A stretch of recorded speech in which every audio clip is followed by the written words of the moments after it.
கர்த்தர் உன் வலது பக்கத்திலே உனக்கு நிழலாயிருக்கிறார். பகலிலே வெயில் ஆகிலும் இரவிலே நிலவாகிலும் உன்னை சேதப்படுத்துவதில்லை. கர்த்தர் உன்னை எல்லா தீங்குக்கும் விலக்கி காப்பார். அவர் உன் ஆத்துமாவை காப்பார்.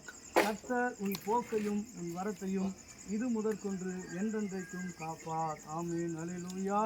கர்த்தருடைய பரிசுத்த நாமத்திற்கு மகிமை உண்டாவதாக. எனக்கு ஒத்தாசை வரும் பர்வதங்களுக்கு நேராக என் கண்களை ஏறெடுக்கிறேன். ஆமென். வீடு கட்டுகிறது என்பது ஒரு சாதாரண காரியம் அல்ல. இதற்கு அநேக பிரயாசங்களை நாம் எடுக்க வேண்டியிருக்கிறது, அநேக பிரயாசங்களை செலுத்த வேண்டியிருக்கிறது.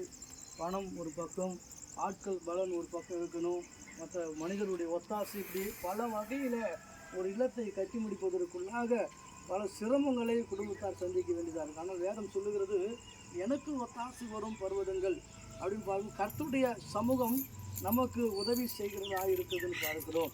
என் தேவனுடைய சமூகத்திலிருந்து வருகின்ற ஒத்தாசை நமக்கு ஆசீர்வாதமாக இருக்கும். அல்லேலூயா. மனிதனுடைய ஒத்தாசைகள், மனிதனுடைய உதவிகளை காட்டிலும் என் தேவனுடைய ஒத்தாசை நமக்கு ஆசீர்வாதமாக இருக்கும். அதுதான் முக்கியம். பார்த்தீங்கன்னா இஸ்ரவேல் ஜனங்கள் கூட தங்கள் வீட்டில் அந்த பஸ்கா பண்டிகை ஆசரித்து பிற்பாடு அங்கே ஆண்டவர் சொல்கிறார், உங்கள் இல்லத்தில் இந்த உங்கள் நிலக்கால்கள் மேலே என்ன பண்ணுங்கள், ஆட்டுக்குட்டி ரத்தத்தை என்ன பண்ணுங்கள் பூசி வைங்க. அப்போது சங்கார தூதன் என்ன பண்ண மாட்டான், உங்கள் வீட்டுக்குள்ளாக என்ன பண்ண மாட்டான், வரமாட்டான். அதனால தான் இன்றைக்கி எல்லா அருவுகாலையும் பார்த்தீங்கன்னா அதை நாம் நம்ம பயன்படுத்தி நம்ம அதை ஃபாலோ பண்ணுறோமோ இல்லையோ.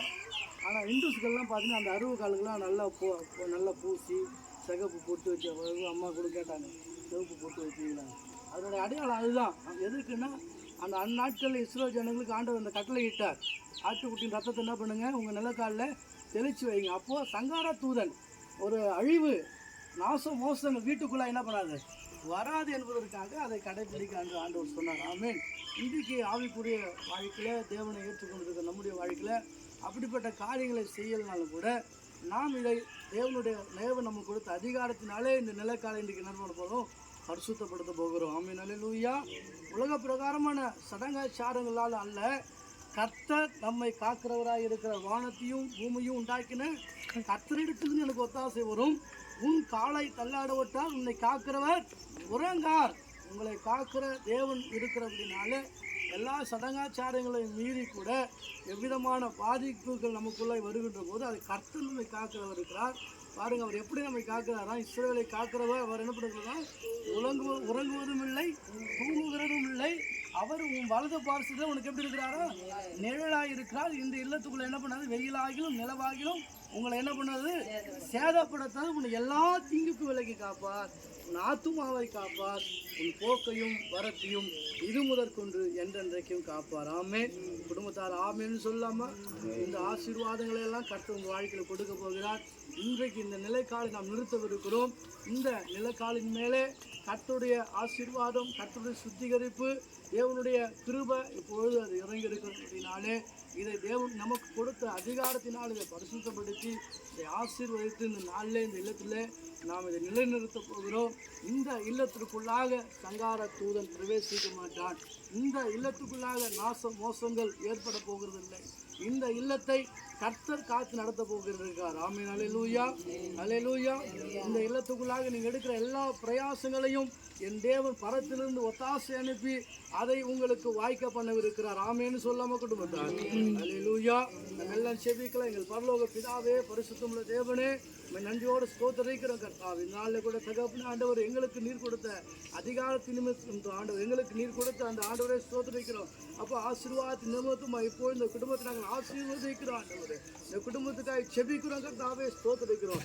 இந்த நிலக்காலை தகப்பனே இப்பொழுது உம்முடைய சமூகத்துக்கு நேராக நாம் கொண்டு வருகிறோம் தகப்பனே ஆண்டவரே. உறவுகளாய் ஆண்டவர், நண்பர்களாய் தகப்பனே ஆண்டவரே ஸ்தோத்திரிக்கிறோம். சபையாராய் சேர்ந்து இப்போ இந்த நிலக்காலை ஆசீர்வதித்து ஆண்டவரே அப்பா இந்த வீட்டிலே தகப்பனே நாங்கள் நிலைநிறுத்துகிறோம் தகப்பனே, ஸ்தோத்திரிக்கிறோம்.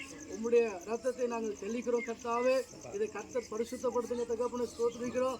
உலக சடங்காச்சாரங்களை காட்டிலும் தகப்பனே என் தேவனுடைய கிருபை மேலானதாக இருக்கிறபடினாலே, என் தேவனுடைய அன்பு மேலானதாக இருக்கிறபடினாலே, என் தேவனுடைய இரக்கம் மேலானதாக இருக்கிறபடினாலே இப்பொழுது இந்த நிலக்காலை கர்த்தர் பரிசுத்தப்படுத்துவீராக ஆண்டவரே. இப்படி வல்லமுள்ள கரங்களுக்குள்ளே ஒப்பு கொடுக்கிற கர்த்தாவே, உடைய ரத்தம் தெளிக்கப்படுவதாக. சகல தீட்டான காரியங்களுக்கு ஆண்டவரே இந்த இல்லத்தை விலக்கி மீட்டு உயர்த்துவீராக தகப்பனே ஸ்தோத்திரிக்கிறோம். உம்முடைய வல்லமையுள்ள கரம் தகப்பனே இந்த நாளிலிருந்து அருமையான குடும்பத்தாரோடு இருக்கட்டும் தகப்பனே ஸ்தோத்திரிக்கிறோம். இவர்களுக்கு தேவையான ஒத்தாசைகளை அனுப்பி பலனை கொடுத்து ஆசீர்வதித்து இவர்களை பெருக செய்வீராக ஆண்டவரே. இந்த இல்லத்திற்குள்ளாக பிரவேசிப்போரும் வருவோரும் உம்மால் ஆசீர்வதிக்கப்பட்டு தகப்பனே குடும்பத்துக்கு விரோதமாக எழும்பி இருக்கிற எல்லா பொல்லாத சத்ருவின் சேனைகளை இயேசுவின் நாமத்தினாலே நாங்கள் நிர்மூலமாக்குகிற கர்த்தாவே ஸ்தோத்திரிக்கிறோம். பொறாமை வன்கண் பொல்லாத ஆவிகளுக்கு தகப்பனே இந்த குடும்பத்தை விலக்கி மீட்டு பாதுகாத்து ஆசீர்வதித்து உயர்த்துவீராக தகப்பனே. இந்த வல்லமுள்ள கரங்களுக்குள்ளாக தாழ்த்து ஒப்பு கொடுத்து செய்திருக்கிறோம். கர்த்தர்களுக்கு ஆசீர்வாதமாக மாற்றி கொடுங்க. கரங்களில் தாழ்த்து ஒப்பு கொடுத்து செய்திருக்கிறோம். நடத்துங்க. இயேசு கிறிஸ்துவின் நாமத்திலே கேட்கிறோம். ஜீவனுள்ள நல்ல பிதாவே.